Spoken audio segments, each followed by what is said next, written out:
సూర్యాపేట జిల్లా కోదాడలో నిర్వహించిన బహిరంగ సభలోని సీఎం కేసీఆర్ కామెంట్స్ చేశారు. నాగార్జున సాగర్లో ఇప్పుడున్నటువంటి ప్రదేశంలో కాకుండా ఇంకో 20 కిలోమీటర్ల ఎత్తులో కట్టాల్సింది ఉండగా ఆనాడు గోల్మాల్ చేసి తెలంగాణ ప్రాంతానికి నీళ్లు రాకుండా చేశారన్నారు. సాగర్ కాల్వల నుండి సాగునీటికి విడుదల చేస్తామని, సాగర్ ఆయకట్టుకు మరోసారి పంటకు నీళ్లు విడుదల చేస్తామన్నారు. గత 4 సంవత్సరాల క్రితమే కృష్ణాలోని కాళేశ్వరం జలాలు కలిపేందుకు ప్రణాళిక రూపొందించామని ఈ సందర్భంగా సీఎం కేసీఆర్ తెలిపారు.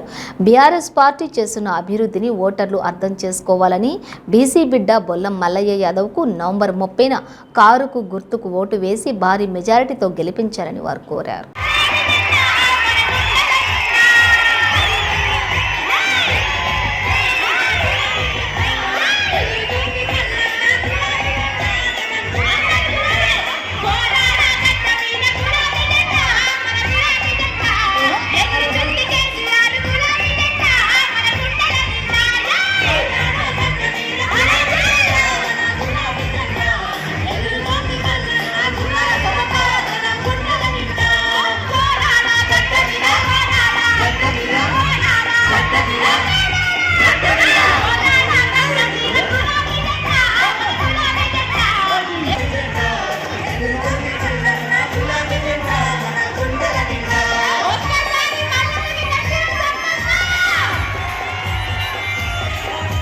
ప్రతి మైనార్టీ సోదరుల ఇంట్లో చర్చ జరగాల. కేసీఆర్ ఈ విధంగా అప్పీల్ చేసిండు.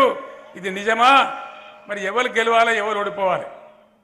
60-70% ఉన్న బీసీ సామాజిక వర్గం, ఎస్సీ సామాజిక వర్గం, ఎస్టీ సామాజిక వర్గం ఎందుకు ఓడిపోవాలని నేను అడుగుతా ఉన్నా. ఆ చైతన్యాన్ని చూపెట్టే బాధ్యత కోదాడ మీద ఉంది. కోదాడ మీదనే మీరు ఒక విజయ బావుట ఎగిరేయాలి. ఇప్పుడే మల్లయ్య యాదవ్ గారు నన్ను కోరినారు, సార్ ఈ నియోజకవర్గంలో అగ్రకులాలతో పాటు పెద్ద సంఖ్యలో బీసీ కులాల ప్రజలు ఉన్నారు. వీళ్ళందరికీ కూడా నాకు ప్రత్యేకంగా కోదాడ కోసం ఒక బీసీ భవన్ శాంక్షన్ చేయాలని చెప్పినారు. మీరు మల్లయ్య యాదవ్ గారిని మీరు బంపర్ మేయర్తో గెలిపియండి. 10 కోట్లతోని కోదాడలో బీసీ భవన్ కట్టించే బాధ్యత నాది అని నేను మనవి చేస్తా ఉన్నా. ఆ చైతన్యాన్ని మీరు చూపెట్టాలి. చూపెడతారనేటువంటి విశ్వాసం నాకు ఉన్నదే నేను మనవి చేస్తా ఉన్నా. ఆనాడు గులాబీ జెండా ఎగిరేసిన తర్వాత నీళ్ళ కోసం జరిగిన తన్లాటలో కోదాడ టు హాలియా నేనే పాదయాత్ర చేసిన మీ అందరికీ తెలుసు. నేను చేసిన 2వ పాదయాత్ర కోదాడ టు హాలియా పాదయాత్ర చేసిన. ఆనాడు కోదాడ బాలాజీ నగర్ తండాల గుండా పోతూ ఉంటే ఎక్కడ చూసినా మురం కుప్పలు కనబడతా ఉన్నాయి. ఇదేందా ఆయకట్లో కుప్పలంటే రైతులందరూ దిక్కులేక క్రేన్లు పెట్టి బావులు తవ్వుతున్నారు సార్ అని చెప్పిన. ఆ బావులన్నీ చూసుకుంటూ బాధపడుకుంటూ పోయినాం. నేను మీ అందరినీ కోరేది ఒకటే, ఈ పీడ శాశ్వతంగా పోవాలంటే ఈ పసలేని పిస మాట్లాడేటువంటి కాంగ్రెస్ నాయకులతోనే కాదు, ఖచ్చితంగా బీఆర్ఎస్తోనే కావాలి.